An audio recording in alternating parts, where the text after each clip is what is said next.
A Associação Espírita Irmã Nilza e Amor apresenta a palestra com o tema Escândalos. Se sua mão é motivo de escândalo, cortai-a.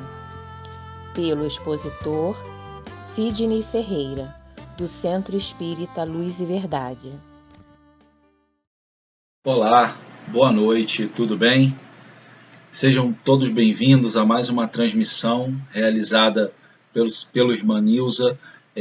Meu nome é Sidney Ferreira, eu sou do Centro Espírita Luz e Verdade e mais uma vez muito agradecido aos companheiros da casa pelo generoso convite e a todos também agradecido pela atenção, pelo carinho de sempre escutarem as transmissões da casa, de prestigiarem esses momentos de reflexões, esses momentos onde a espiritualidade superior nos ajuda, nos orienta, nos inspira para que a gente, utilizando os meios que forem possíveis, no caso aqui estamos pelos meios virtuais, mas sempre nos orientando, nos ajudando, nos auxiliando, para que possamos seguir nessa tarefa bendita, não só de divulgar a doutrina, mas também e principalmente de refletirmos sobre os ensinamentos do Mestre Jesus. Então, eu fico muito grato mais uma vez pela oportunidade, pela presença de todos.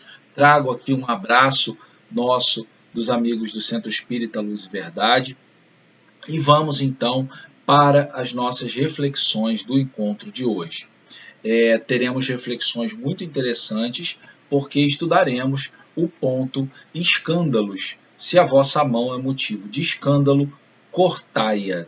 Esse ponto que está no Evangelho segundo o Espiritismo, no capítulo 8, itens 11 a 17. É um ponto muito interessante porque ele traz no seu entendimento, se não se fizer uma interpretação, ele pode gerar até algum tipo de incoerência no entendimento do ponto, mas nós vamos entender que, na verdade, como tudo na lei de Deus, não existe incoerência nenhuma. O que existe é um perfeito equilíbrio e sintonia entre todas as leis do nosso Pai. Então vamos ter essas conversas no nosso encontro de hoje. E antes de nós iniciarmos o nosso encontro, então, nós vamos fazer a leitura de uma página de ambientação seguida da nossa prece. E hoje, para a nossa leitura de ambientação, nós escolhemos o livro Caminho, Verdade e Vida, do nosso companheiro Emmanuel, pela psicografia de Chico Xavier. Esse livro que faz parte daquela coleção de 5 livrinhos de Chico Xavier, que vale muito a pena nós termos para essas leituras edificantes. Então, o ponto que nós vamos ler é o ponto Endireitai os caminhos, que nos diz assim: Endireitai o caminho do Senhor, como disse o profeta Isaías, João Batista. A exortação do precursor permanece no ar, convocando os homens de boa vontade à regeneração das estradas comuns. Em todos os tempos, observamos criaturas que se candidatam à fé, que anseiam pelos benefícios do Cristo, clamam pela sua paz, pela presença divina e, por vezes, após transformarem os melhores sentimentos em inquietação injusta, acabam desanimadas e vencidas. Onde está Jesus, que não lhes veio ao encontro dos rogos sucessivos? Em que esfera longínqua permanecerá o Senhor, distante das suas amarguras? Não compreendem que, através de mensageiros generosos do seu amor, o Cristo se encontra em cada dia ao lado de todos os discípulos sinceros. Falta-lhes dedicação ao bem de si mesmos. Correm ao encalço do Mestre Divino, desatentos ao conselho de João, endireitai os caminhos. Para que alguém sinta a influência santificadora do Cristo, é preciso retificar a estrada em que tem vivido. Muitos choram em veredas do crime, lamentam-se nos resvaladouros do erro sistemático, invocam o céu sem o desapego às paixões avassaladoras do campo material. Em tais condições, não é justo dirigir-se a alma ao Salvador, que aceitou a humilhação e a cruz sem queixas de qualquer natureza. Se queres que Jesus venha santificar as tuas atividades, endireita os caminhos da existência, regenera os teus impulsos, desfaze as sombras que te rodeiam e senti-lo-ás a teu lado com a sua bênção. Então, após a leitura dessa página, vamos então fazer a nossa prece para iniciarmos as nossas reflexões. Então, Senhor Jesus, mestre amigo, obrigado, mestre, por mais esta oportunidade de aqui estarmos, que nós possamos, Senhor, refletir sobre os assuntos que serão tratados no encontro de hoje, procurando colocar, Senhor, essas reflexões em prática no nosso dia a dia, tirando apenas do campo das palavras e levando para o campo das ações, que é onde nós realmente aplicamos a nossa transformação, a nossa reforma íntima e caminhamos para mais perto de Ti. Obrigado, então, mestre, fica conosco e dê-nos licença para iniciar a reunião de estudos de hoje. Que assim seja, graças a Deus. Então é isso, meus amigos e amigas. Como eu disse no início, nós vamos abordar hoje o tópico do Evangelho intitulado Escândalos. Se a vossa mão é motivo de escândalo, cortai-a. Está lá no Evangelho, no capítulo 8, itens 11 a 17. Então vamos fazer a citação da passagem, do mestre, que nos diz assim: se algum escandalizar a um destes pequenos que creem em mim, melhor fora que lhe atassem ao pescoço uma dessas mós que um asno faz girar e que o lançassem no fundo do mar. Ai do mundo por causa dos escândalos, pois é necessário que venham escândalos, mas ai do homem por quem o escândalo venha. Tende muito cuidado em não desprezar um destes pequenos. Declaro-vos que seus anjos no céu veem incessantemente à face do meu Pai que está nos céus, porquanto o Filho do Homem veio salvar o que estava perdido. Se a vossa mão ou o vosso pé é objeto de escândalo, cortai-os e lançai-os longe de vós. Melhor será para vós que entreis na vida tendo um só pé ou uma só mão, do que terdes dois e serdes lançados no fogo eterno. Se o vosso olho vos é objeto de escândalo, arrancai-o e lançai-o longe de vós. Melhor para vós será que entreis na vida tendo um só olho, do que terdes dois e sedes precipitados no fogo do inferno. São Mateus. Então essa parábola, ela é uma parábola com palavras muito fortes do mestre, essa parte final trata sobre arrancar a mão, ou o pé, ou os olhos que sejam motivos de escândalo. E numa outra parte, mas no início o mestre diz: ai do mundo por causa dos escândalos, pois é necessário que venham escândalos, mas ai do homem por quem o escândalo venha. Quando eu citei, e isso nos estudos do Evangelho, por vezes vem essa análise que sugere uma certa incoerência. Por que eu citei isso? Porque quando nós lemos essa parte, o Mestre Jesus diz assim: é necessário que venham escândalos, mas ai do homem por quem o escândalo venha. Então, se nós entendemos o escândalo como sendo algo ruim, se é necessário que eles venham, ou seja, se é necessário que alguma coisa aconteça, por que aquele que provocou vai ter que resgatar por um erro que era necessário? Isso não seria uma certa incoerência? E aí nós vamos entender que não, mas vamos analisando passo a passo até que a gente chegue nesse ponto. E aí nós vamos ver, analisando a partir dos próximos tópicos, que Kardec numerou nesse ponto até o item 17, buscar o entendimento das diversas partes dessa parábola que é tão profunda e recheada de ensinamentos valiosos.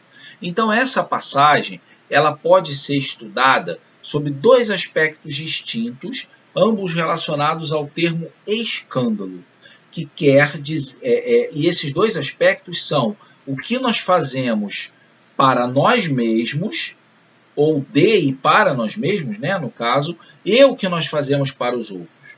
E os dois aspectos relacionados à palavra escândalo, sendo o que fazemos para nós e o que fazemos para os outros, ambos os aspectos nós vamos ver que eles envolvem ainda a nossa imperfeição e a propensão ao mal nas suas mais diversas aplicações que nós, infelizmente, ainda temos. Se nós formos buscar uma aplicação, uma definição da palavra escândalo no dicionário, nós vamos encontrar a seguinte definição para escândalo: é uma indignação, perplexidade ou sentimento de revolta provocados por ato que viola convenções sociais, morais, religiosas e regras de decoro. Então, o escândalo é uma indignação, perplexidade ou sentimento de revolta provocado por alguma coisa que aconteceu, né? E aí, o que nós entendemos dessa definição? Então, que o escândalo ele não está na ação em si mesmo, mas na repercussão que possa ter. Olha que interessante, né? Quando a gente pensa em escândalo, a gente não está se referindo ao mal em si, porque existem atos ruins, atos maus que são praticados, que não são considerados como escândalo.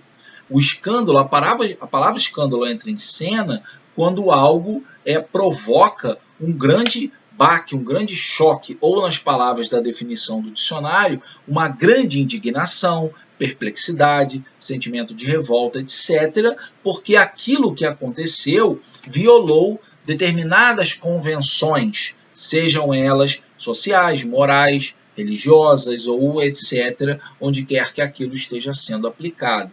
Então, no sentido de definição, o escândalo ele não está na ação em si mesmo, mas na repercussão que aquela ação pode ter. E a palavra escândalo, né, por certo, ela sempre implica a ideia de um certo ruído. E aí a gente cita, né, no caso, dos pontos principais do entendimento dessa passagem de Jesus, que é o fato de que muitas pessoas se concentram em evitar o escândalo, porque isso faria sofrer o orgulho que todos nós ainda temos. Faria com que a gente perdesse parte ou toda a consideração que nós temos perante as outras pessoas. Ou seja, desde que as nossas ações erradas fiquem ignoradas, é o suficiente para que a nossa consciência fique num certo estágio tranquilo, né? Mas, se nós lembrarmos das palavras também fortes de Jesus, ele diz que esses casos são sepulcros branqueados por fora, mas cheios por dentro de podridão. Vasos limpos no exterior, mas sujos no interior. Então, no sentido evangélico, ou seja, no entendimento de Jesus, a acepção da palavra escândalo, que é tão utilizada, né, na sociedade, ela é muito mais geral e, na maioria das vezes, o significado real dela não é considerado ou interpretado. Então, não é só o que afeta a consciência dos outros. O escândalo, conforme o entendimento de Jesus nessa passagem, é o que resulta dos vícios e das imperfeições humanas de uma maneira geral. Toda reação má de um indivíduo para o outro, com ou sem repercussão. E aí a frase que é o resumo disso, né? O escândalo, ele é, então, o resultado efetivo do mal moral. Vejam bem, o que nós dissemos agora, analisando esse primeiro ponto, que é o item 12, né, desse item do Evangelho, desse capítulo, nós estamos entendendo que para efeitos da sociedade onde nós estamos inseridos, na humanidade, em geral, a palavra escândalo ela é aplicada apenas, não relacionado ao que foi praticado, mas sim ao barulho que aquilo causou. E que para nós, se a gente puder evitar o barulho, a gente está ok com a nossa consciência, independente do tamanho do mal que foi provocado. Só que aí vem Jesus nos explicando que a gente age dessa forma por causa do nosso orgulho e que o escândalo, na verdade, ele não é só o que afeta a consciência dos outros, mas sim tudo o que é resultante das nossas imperfeições. Toda a reação má que a gente tem de um indivíduo para o outro, com ou sem repercussão, é o significado de escândalo. E aí ele vem com essa definição de que o escândalo, então, é o resultado efetivo do mal moral. Ou seja, ele diz respeito a tudo o que afeta o nosso orgulho, né? Então, quando a gente pensa assim, isso aqui que eu fiz de errado, se ninguém ficou sabendo, então eu estou ok com a minha consciência. Isso é uma ilusão que nós criamos para nós mesmos. Por quê? Porque Deus sabe de tudo o que nós fazemos e nada, absolutamente nada que a gente faça, seja no campo das ações, das palavras ou dos pensamentos, dos sentimentos, nada passa em branco para Deus, né? Então, esse entendimento que a gente tem a respeito da acepção da palavra escândalo, ele é um dos pontos centrais desse estudo e que já dá para a gente um entendimento muito grande acerca das palavras do mestre nessa parábola. Mas vamos seguir. Kardec segue conosco, então, no item 13, dizendo assim: é preciso que haja escândalo no mundo. Esse é mais um ponto da parábola. Lembram que eu falei da questão da incoerência? Agora a gente vai destrinchar até chegar naquele ponto. É preciso que haja escândalo no mundo. Então, o que Jesus quis dizer com isso, né? Porque imperfeitos como nós ainda somos aqui na Terra, a gente acaba sendo propenso a praticar o mal, né? E aí é feita uma analogia pelo próprio mestre de que árvores más só vão dar maus frutos. Então, o que a gente deve entender por essas palavras? Que o mal ele é uma consequência da imperfeição do ser humano e não que a gente tenha a obrigação de praticar esse mal.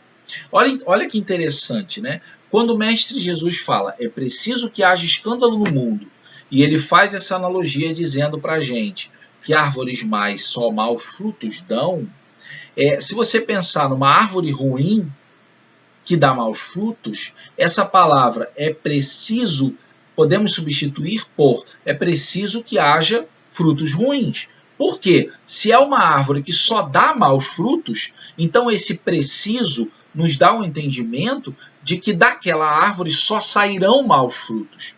Então, se o ser humano, ainda imperfeito, acaba produzindo o mal por consequência.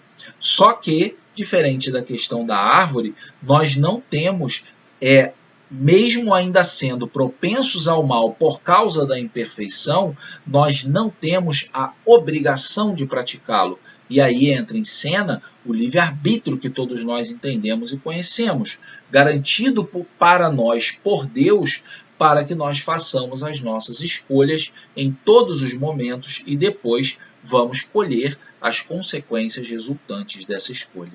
Então nós entendemos, né, que quando Jesus diz que é preciso que haja escândalo no mundo, ele está se referindo às consequências mais das nossas imperfeições. Então é por isso que esse preciso quer dizer, mas que, embora isso aconteça, isso seja uma verdade, nós não temos a obrigação de praticar esse mal, certo? E aí ele nos segue explicando, né, Kardec, quando Jesus diz é necessário que o escândalo venha, né? Olha que interessante. E aí a gente começa a entender aquela questão da contrariedade, né? Da certa incoerência. Então, quando a gente vê assim, é necessário que o escândalo venha, o que Kardec nos explica? Nós, estando aqui na Terra, num momento de expiação e de provas, que nós sabemos que ainda estamos aqui nesse estágio, embora a Terra esteja passando para um mundo de regeneração, nós estamos aqui vivenciando as nossas provas e expiações. Então, nós acabamos punindo a nós mesmos pelo contato com os nossos vícios e imperfeições. Embora a gente muitas vezes ignore esse fato, nós somos as primeiras vítimas de todo o mal que nós damos origem. Porque depois nós precisaremos forçosamente colher e resgatar aqueles maus frutos que nós estamos produzindo, né? Então, a gente acaba precisando colocar para fora aquilo para aprender na base da causa e efeito e assim não voltar a errar, né? É muito importante que fique claro para a gente que Deus, nosso Pai, ele não nos pune. Deus não é aquele Deus que castiga, aquele Deus malvado, né? Deus, na verdade, ele não nos pune. O sofrimento pelo qual nós passamos, ele é resultado das nossas escolhas. Deus instituiu as suas leis de forma que ele não precisa punir individualmente. A própria resultante das nossas ações sobre essas leis é que vai determinar o nosso sofrimento ou a nossa alegria, a nossa felicidade, né? Nós nos lembramos daquela história de um pai que deu 2 pedaços de terra iguais para seus filhos e se foi para fazer uma longa viagem.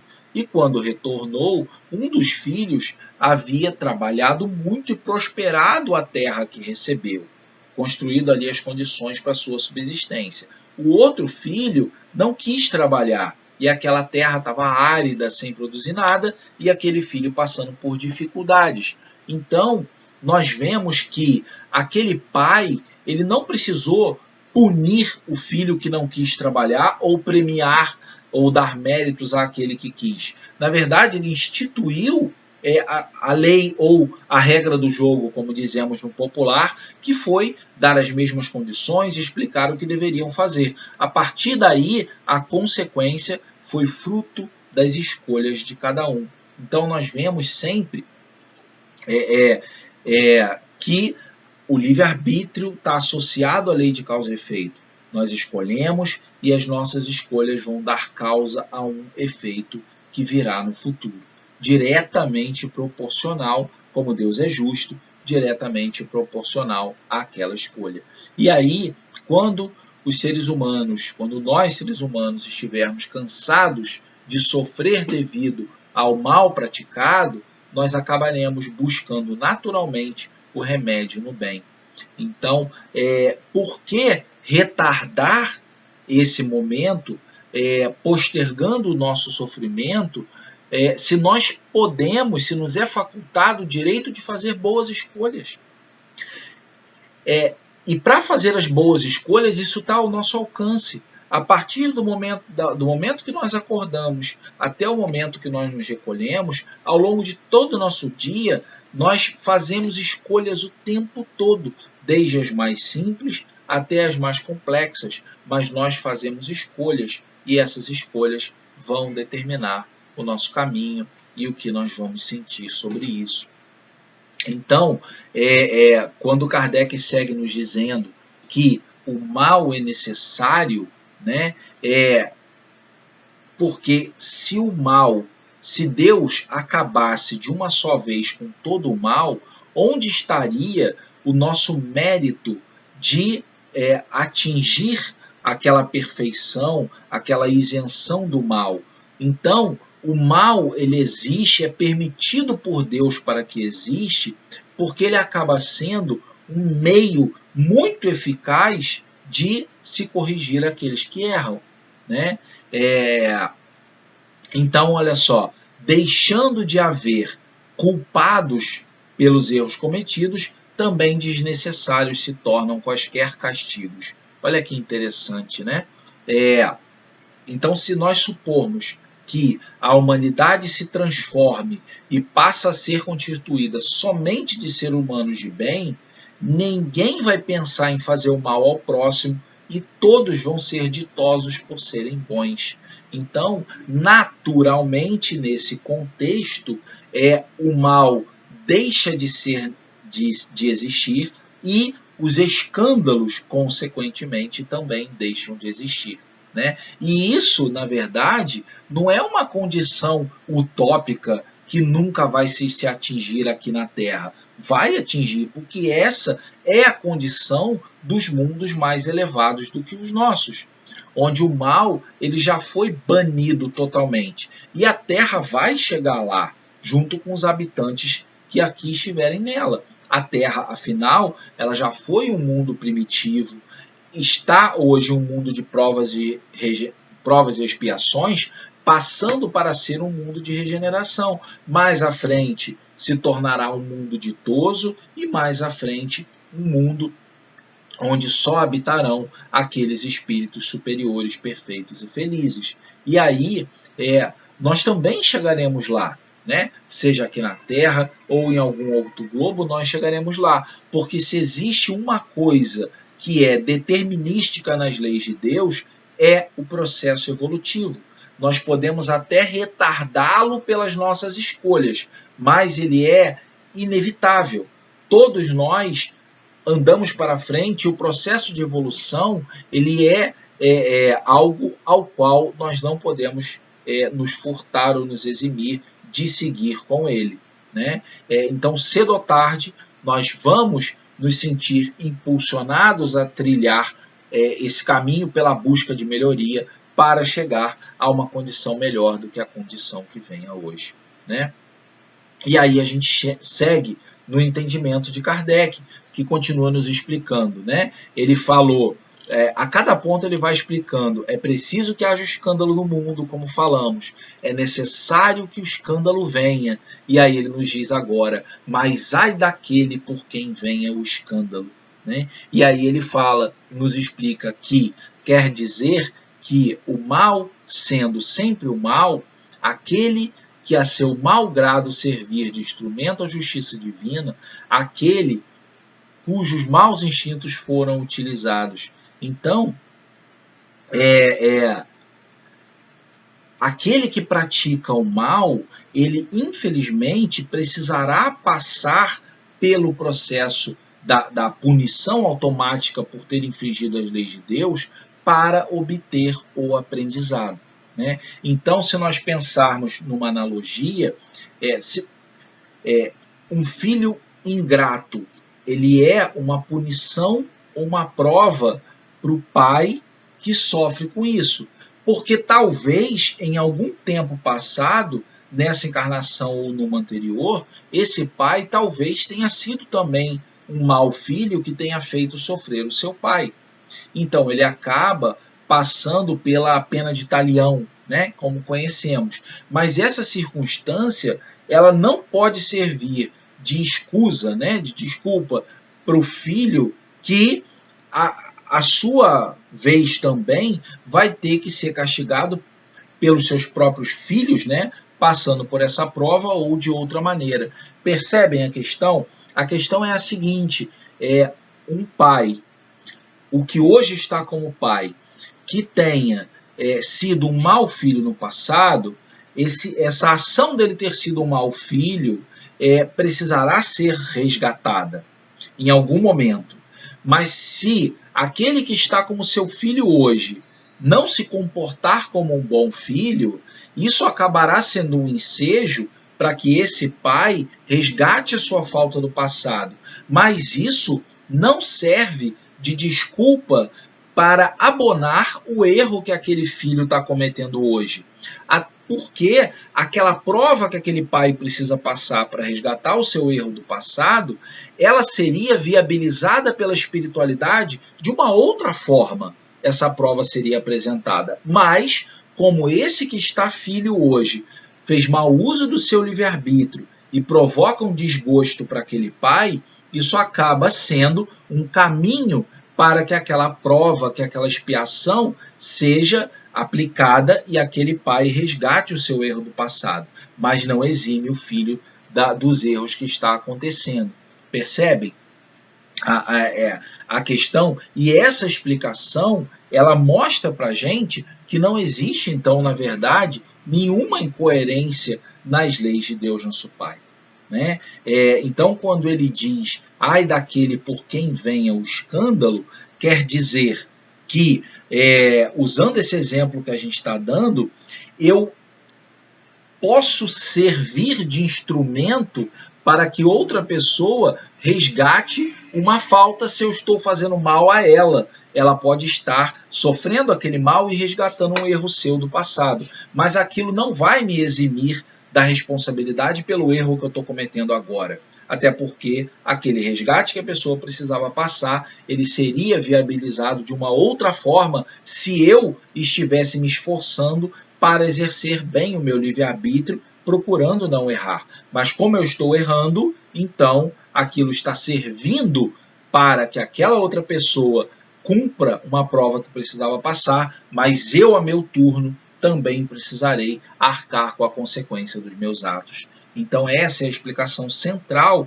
né, que complementa essa explicação da parábola. E nós temos, então, como último ponto de explicação dessa passagem, que é quando o mestre diz, se a vossa mão é causa de escândalo, cortai-a. Opa, cortai-a? Como assim, né? Uma palavra tão radical. E aí nós vemos Kardec nos explicando que essa é uma figura de linguagem enérgica, inclusive, e que, obviamente, seria absurda se fosse tomar ao pé da letra. Não é isso, né? Então, como nós vemos, todas as passagens do Mestre Jesus precisam ser interpretadas. E o que isso significa? Se a vossa mão é causa de escândalo, cortai-a, ou se o vosso pé, ou se os vossos olhos arrancai, o que isso quer dizer?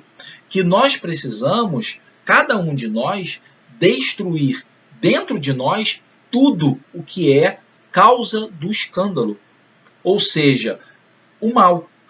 Arrancar do nosso coração todo sentimento que seja impuro e toda tendência que seja de alguma forma viciosa, relacionada às paixões e às imperfeições humanas. Né? Então, quer dizer também que, para nós seres humanos, mais vale ter cortada uma das mãos antes do que servir essa mão de instrumento para uma ação má. Ficar privado da vista antes que lhe servirem os olhos para conceber maus pensamentos. Então, como Kardec nos explica, Jesus nada disse de absurdo para quem quer que consiga e que se esforce para aprender o sentido alegórico e profundo das palavras. Né? Muitas coisas, entretanto, a gente vê que não podem ser compreendidas sem a chave que, para decifrar, né, o Espiritismo vem para nos ajudar. Então, a gente percebe que a doutrina espírita está para nós hoje como o caminho para explicar melhor todos os ensinamentos que Jesus nos trouxe há 2000 anos atrás, que foram ensinamentos passados com dois objetivos centrais: para que fosse possível o entendimento por parte daquele povo daquela época e também que ficasse para ser compreendido futuramente pelo Consolador prometido pelo Mestre. Né? Então, em resumo, para fechar e concluir o nosso estudo, nós entendemos que o mundo não está de forma alguma obrigado a ter escândalos, né, na acepção mais ampla e geral que nós estudamos, mas eles acabam ainda acontecendo devido às nossas imperfeições morais. Mas, de novo, eles não precisam acontecer se nós nos esforçarmos para exercer bem o nosso livre-arbítrio, esse dom divino que nós temos para fazer as nossas escolhas da melhor maneira possível e dar causa a efeitos que sejam alegres ou felizes e que nos garantam um caminhar mais tranquilo em direção a um futuro mais feliz. Então, meus amigos e amigas, essa é a mensagem que nós trouxemos para o nosso encontro de hoje. Esperamos, sinceramente, que seja de grande valia para vocês, como foi para nós no momento da preparação do estudo, e que nós possamos buscar a todo tempo na nossa vida, não só, como dissemos na nossa prece inicial, não só estudar para gravar na nossa mente os ensinamentos, mas principalmente transformar esses ensinamentos em boas ações no nosso dia a dia. Então, eu gostaria de agradecer muito a todos pela companhia no nosso encontro de hoje e deixar um grande abraço mais uma vez da nossa casa para todos os amigos do Irmã Nilza e que nós possamos em breve nos encontrar para dar um abraço fraterno mais uma vez. Muito obrigado, então, e eu convido a todos para realizarmos uma prece para a conclusão do nosso estudo. Então, Senhor Jesus, Mestre amigo, mais uma vez, Senhor, elevamos o nosso pensamento a Ti, para agradecer, Senhor, após a conclusão do estudo, nós possamos refletir sobre ele, refletir sobre esses ensinamentos benditos que tantos irmãos abnegados nos trazem, que nos ajudam tanto a nos modificar, a encontrarmos um caminho, um porto seguro em Ti, na espiritualidade boa e amiga e sobretudo em Deus nosso Pai, para nos melhorarmos, nos voltarmos, Senhor, para a prática da caridade e do amor, conforme o Senhor nos ensinou. Então, mais uma vez, muito obrigado, fica conosco e dê-nos licença para encerrar a nossa reunião de estudos de hoje. Que assim seja, graças a Deus. Então, muito obrigado a todos, tenhamos momentos de paz e fiquemos todos com Deus. Que assim. Convidamos a todos para assistirem à próxima palestra em nosso canal, dia 17 de julho, domingo, às 9 horas, com o tema Influência Oculta dos Espíritos em Nossos Pensamentos e Atos, pela expositora Thalita Braga, do Grupo Espírita Teresa de Jesus. Aguardamos vocês.